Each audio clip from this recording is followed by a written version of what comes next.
आदाब, मैं हूं काजी शफा उल हक और आप देख रहे हैं हमारा एशिया। शहर में चल रही अतिक्रमण हटाओ कार्रवाई पर आमदार प्रशांत बम ने कई सवाल उठाए हैं। विधानसभा सत्र में महानगर पालिका आयुक्त जी श्रीकांत पर भी गंभीर आरोप लगाए हैं।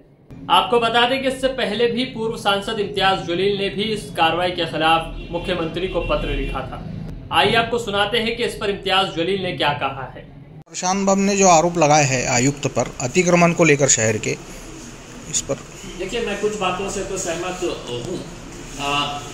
प्रशांत बम ने ये मुद्दा भी उठाना चाहिए था कि महानगर पालिका के अंदर जो हजारों कर्मचारी काम कर रहे हैं, हजारों कॉन्ट्रैक्ट के ऊपर काम कर रहे हैं, इसकी पूरी एजेंसी किसके पास है?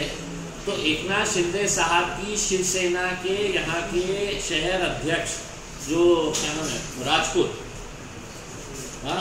साहब के पास, महाराणा विश्वनाथ राजपूत साहब के पास है। ये साहब को महानगर पालिका एक कर्मचारी के लिए समझ लीजिएगा 20,000 रुपये देती है, तो महाराणा साहब जो है वो कर्मचारी को 8,000 9,000 रुपये, ये ज़्यादा से ज़्यादा 10,000 रुपये खुद अपने जेब में डालते हैं तो नहीं डालते हैं। ये पैसा जाता है महानगर पालिका के अधिकारियों से लेके क्लर्क तक, सबके पैकेट फिक्स है और कुछ नेताओं के पास भी जाता है। उसमें से वो नेता भी उसमें शामिल है जो वहां पर आमदार बनकर बैठे हैं, इसीलिए मुंह नहीं खोल रहे हैं। उन्हें ये ठेकेदार ने पहुंचाया नहीं है, वो गरीब कर्मचारियों ने वोट देकर वहां तक पहुंचाया है। तो कुछ बातें जो है वो प्रशांत बम ने जो उठाए हैं वो बहुत गंभीर है। इसमें सबसे बड़ी मेरी नाराजगी जो जी श्रीकांत से है वो इस बात को लेकर है कि मैंने बार बार पत्र लिखा था कि ये गरीब कर्मचारियों के साथ नाइंसाफी हो रही है, आप इनको इंसाफ दिलाइएगा करके। अब आखिर में उनको नोटिस इशू की गई, उनका लाइसेंस कैंसिल करने की बात हो रही है। दरअसल आपको दिखाने के लिए ऐसा दिखाया जा रहा है कि अब महाराणा प्रताप को सेटेलाइट किया जा रहा है। दरअसल एक बहुत बड़े नेता के करीब का एक आदमी है, उसको ये नया ठेका देना है, तो महाराणा का कैंसिल करो, ऐसा बता के कि ये सब है तो धंधे है तो गलत कर रहा है करके।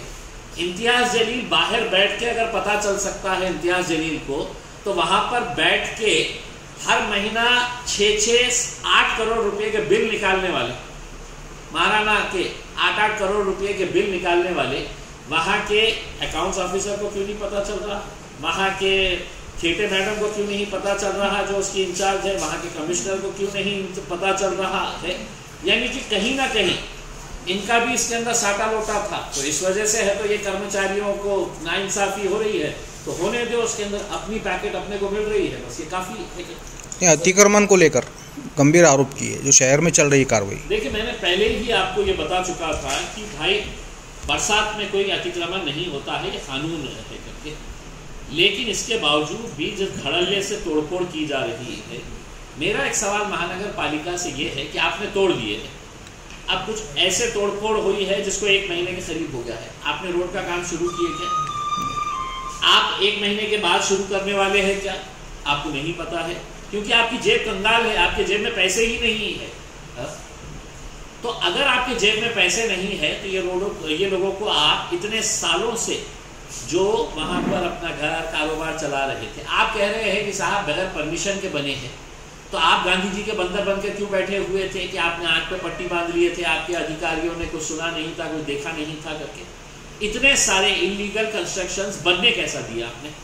यानी कि बनते वक्त आपका अधिकारी, आपका इंस्पेक्टर जा रहा है, वहां से पैसा ले रहा है, वहां का छोटा मोटा नेता बोल रहा है कि तू बना, मैं देखता हूं तेरे को, ला इतने पैसे दे दे, आधा तू रख ले, आधा मैं महानगर पालिका को दे देता हूं। तो ये धंधे चल रहे थे।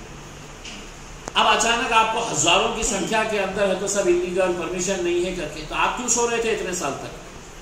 आपने क्यों बनने दिया है? और अगर आपके पास पैसा नहीं है, अब आप जा रहे हैं नितिन गडकरी साहब के पास कटोरा लेकर कि साहब हमको रोड बनाने के लिए पैसे दो, हमने पूरा रोड के लिए तो घरा तोड़ डाले, कारोबार तोड़ डाले। अब आप मुख्यमंत्री के पास जा रहे हैं, कब देने वाले, कितने देने वाले, किसी को कोई नहीं पता।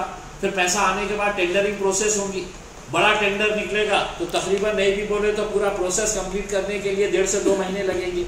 यानी कि आप बरसात का महीना जून से लेकर सितंबर, आप तोड़फोड़ कब कर रहे हैं? जुलाई के अंदर कर रहे हैं।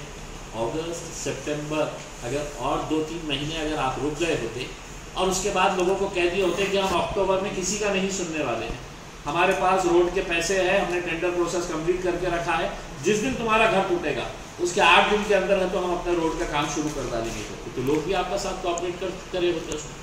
लेकिन ऐसी गुंडागर्दी की साहब फौज फाटा लेके जाओ, पुलिस को भी कोई काम नहीं रहा है उसके, पुलिस वाले भी लगे हुए हैं, इनकी फौज फाटा 50-50 बुलडोजर उसके रील भी बनाए जा रहे हैं कि कैसे जा रहे हैं करके, तो ये सरकारी गुंडागर्दी से कहते हैं। तो इसके पीछे एक बात ये समझ में आए साहब, गुंडे को लेकर कलेक्शन करने का काम चल रहा है, नासिक, मुंबई, नवी मुंबई, भिवंडी, इस तरह भी सब तरह इलेक्शन का खर्चा निकालने का ऐसा करके उनको समझ में नहीं आ रहा है। इलेक्शन खत्म हो गया है, हमने पहले भी कहा था कि लाडली बहनों का लाड़ जो है वो इलेक्शन तक रहेगा करके, लेकिन अब महानगर पालिका का इलेक्शन आने वाला है तो लाडली बहनों का और थोड़ा सा लाड़ करना पड़ेगा। उसके लिए पैसे लाए कहाँ से लेकर आए पैसे?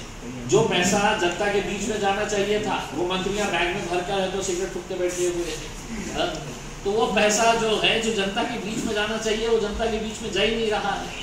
तो अब कैसा जमा किया जाए? तो चलो दादागिरी करके है तो तोड़ फोड़ करके गुंटेवारी के हिसाब से जमा करेंगे, टैक्स के नाम से जमा करेंगे कैसे?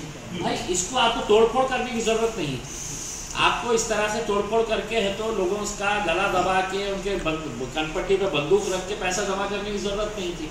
आप हर वार्ड के अंदर जाना था, गुंटेवारी के अंदर लोगों को ऑफर करना था, पैसे लेना था, काम जारी रखना था। कार्रवाई में भेदभाव का आरोप लग रहा है, पैसे वालों के ऊपर कार्रवाई नहीं हो रही और गरीब लोगों की। देखिए कुछ प्रॉपर्टीज की डिटेल्स हमारे पास भी आई है और मैं ज़ाती तौर के ऊपर हर एक एरिया के कहाँ पे किस किस को छोड़ा गया है करके इसकी पूरी डिटेल्स हम जमा कर रहे हैं और यकीनन हम भी जाएंगे कमिश्नर साहब के पास, वाहुल साहब के पास जाएंगे और उनको बताएंगे कि साहब ये क्यों, तो जवाब उनसे भी तलब किया जाएगा करके। और अगर उनके ऊपर कार्रवाई नहीं होती है, हमारा ये कहना है कि अगर गरीबों पर कर रहे हैं आप तो फिर अमीरों को छोड़ने का कोई वजह नहीं है।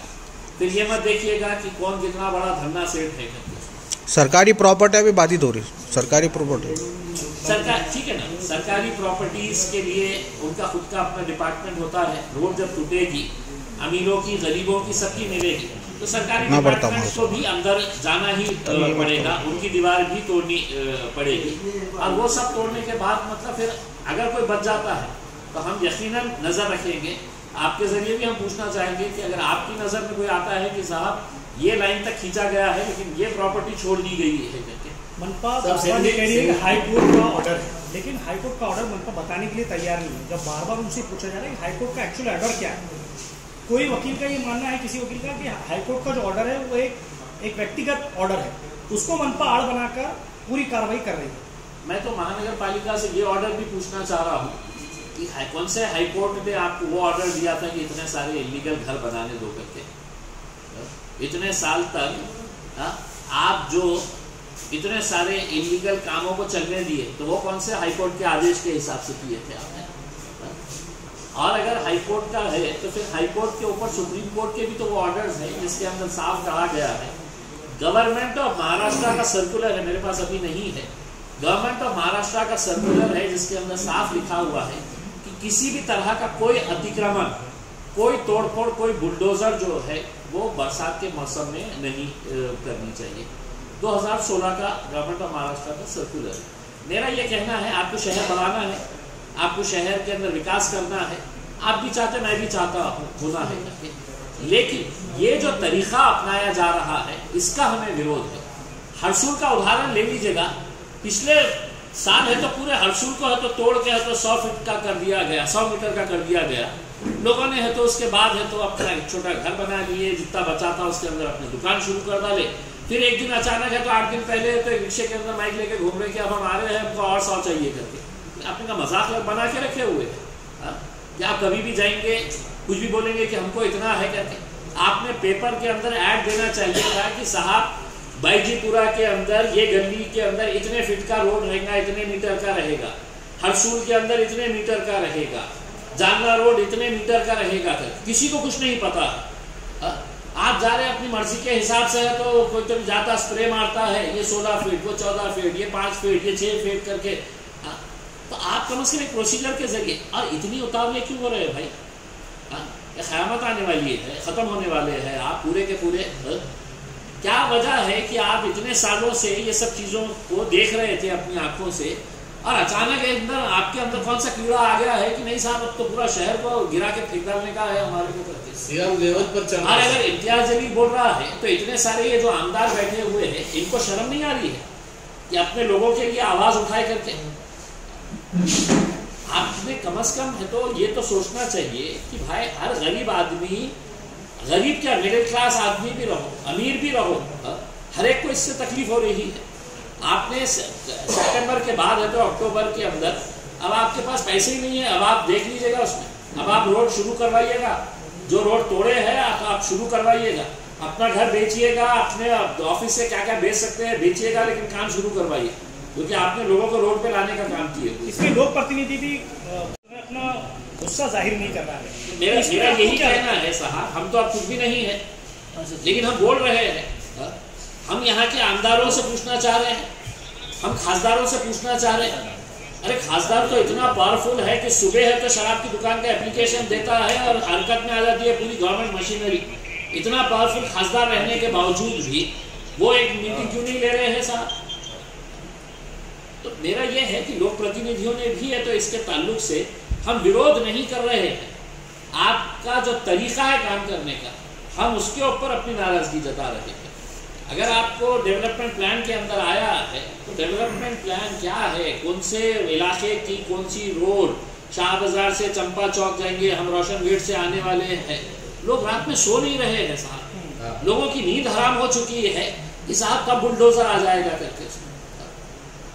मजा भवन ने जो आप प्रोसीजर अपना रहे इन्होंने पहले नहीं अपनाया, ये कल से पेपर चेक करने काम कर रहे हैं, इन्होंने पहले से जो तोड़े तो आप चेंज करें। एग्जैक्टली हमारा यही कहना है कि आपने जिस प्रोसीजर के जरिए 70% इलाकों के अंदर जाके आपने तोड़फोड़ कर डाले, अचानक अब आपको क्या हो गया है कि अब आपको समझ में आ रहा है कि पेपर जाके चेक करने का है। तो ये रवैया क्यों बदला है आपका, ये भी है तो कमिश्नर साहब ने हमको बताना चाहिए। अभी हरसुल से मैं आ रहा हूँ, वहाँ पर मंदिर है, 2 मस्जिदें हैं, एक जो है डॉक्टर बाबा साहब अम्बेडकर का वहाँ पर पुतला है बुद्ध विहार। वहाँ के लोगों का ये मानना है जब तक हमको पैसा नहीं मिलेगा हम यहाँ से हटेंगे नहीं, और कई दलित समाज के लोगों ने तो आत्मदान की भी धमकी दी है। तो आपको नहीं लगता कि शहर का वातावरण कहीं ना कहीं खराब हो रहा है इसकी वजह से? देखिए, अगर डेवलपमेंट प्लान के अंदर कोई धार्मिक स्थल आता है तो कायदे कानून उसके लिए भी बड़े क्लियर स्पेसिफिक दिए गए हैं उसमें। हम भी नहीं चाहते हैं कि लॉ एंड ऑर्डर का कोई इशू आए करके उसमें।